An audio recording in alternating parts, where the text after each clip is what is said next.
ಮೈ ಮೇಲೆ ಪೆಟ್ರೋಲ್ ಹಾಕಿಕೊಂಡು ಬೆಂಕಿ ಹಚ್ಚಿಕೊಂಡ ಯುವಕ. ಚಳ್ಳಕೆರೆ ನಗರದ ಖಾಸಗಿ ಬಸ್ ನಿಲ್ದಾಣದ ಹಿಂಭಾಗದಲ್ಲಿ ನನ್ನಿವಳ ಗ್ರಾಮದ ಯುವಕನೊಬ್ಬ ತನ್ನ ಮೈ ಮೇಲೆ ಪೆಟ್ರೋಲ್ ಸೋದಿಕೊಂಡು ಬೆಂಕಿ ಹಚ್ಚಿಕೊಂಡಿದ್ದು ಆತ್ಮಹತ್ಯೆಗೆ ಯತ್ನಿಸಿದ್ದಾನೆ.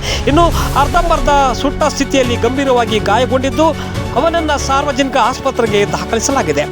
ಇನ್ನು ಸುದ್ದಿ ತಿಳಿದ ತಕ್ಷಣವೇ 112 ಹೊಯ್ಸಳ ಪೊಲೀಸರು ಸ್ಥಳಕ್ಕೆ ಆಗಮಿಸಿ ಯುವಕನನ್ನು ಆಸ್ಪತ್ರೆಗೆ ಸಾಗಿಸಲು ಆಟೋ ಚಾಲಕರನ್ನು ಕೂಗಿದಾಗ ಒಬ್ಬ ಆಟೋ ಚಾಲಕರು ಸಮೇತ ಯುವಕನನ್ನು ಆಸ್ಪತ್ರೆಗೆ ಚಿಕಿತ್ಸೆಗೆ ಸಾಗಿಸಲು ಮುಂದೆ ಬರಲಿಲ್ಲ. ಆಟೋ ನಿಲ್ದಾಣದಲ್ಲಿ ಈ ಘಟನೆ ನಡೆದರೂ ಸಹ ಆಟೋ ಚಾಲಕರು ಮಾನವೀಯತೆ ತೋರದೆ ನಮಗೆ ಸಂಬಂಧ ಇಲ್ಲವಂತೆ ವರ್ತನೆ ಮಾಡಿದ್ದಾರೆ. ತಕ್ಷಣವೇ ಪೊಲೀಸರು ಖಾಸಗಿ ಬಸ್ ನಿಲ್ದಾಣ ಸಮೀಪ ನಿಲ್ಲಿಸಿದ ಮತ್ತೊಂದು ಆಟೋ ತಂದು ಗಾಯಗೊಂಡಿದ್ದ ಯುವಕನನ್ನು ಆಸ್ಪತ್ರೆಗೆ ದಾಖಲಿಸಿ ನಂತರ ಹೆಚ್ಚಿನ ಚಿಕಿತ್ಸೆಗಾಗಿ ಚಿತ್ರದುರ್ಗ ಜಿಲ್ಲಾ ಆಸ್ಪತ್ರೆಗೆ ಸಾಗಿಸಿದ್ದಾರೆ. ಯುವಕ ಪೆಟ್ರೋಲ್ ಸುರಿದುಕೊಂಡು ಬೆಂಕಿ ಹಚ್ಚಿಕೊಂಡಿದ್ದು ಯಾಕೆ ಎಂಬುದು ಪೊಲೀಸ್ ತನಿಖೆಯ ನಂತರವೇ ತಿಳಿದು ಬರಲಿದೆ.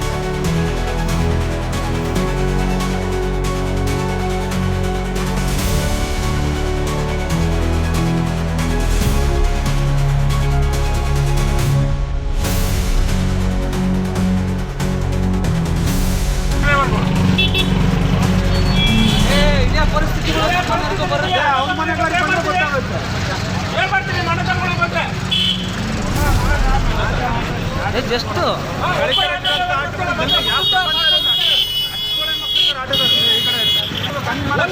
ಬರ್ತಿಲ್ಲ ಯಾರು ಒಂದು ಸಿಂಗ್ ಹಾಕಿಲ್ಲ ಅಂದ್ರೆ ಎಲ್ಲದಕ್ಕೂ ಫೈನ್ ಆಟೋ ನಂಬರ್ ತರ ಹೇಳ್ತೀನಿ ನಾನು.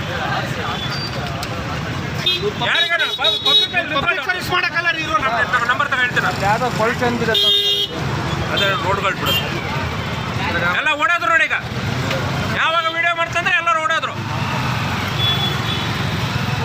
ಏನು ಹಾಸ್ಪಿಟ್ಲ್ ದೂರ ಐತನ್ರಿ ಬಟ್ಟೆ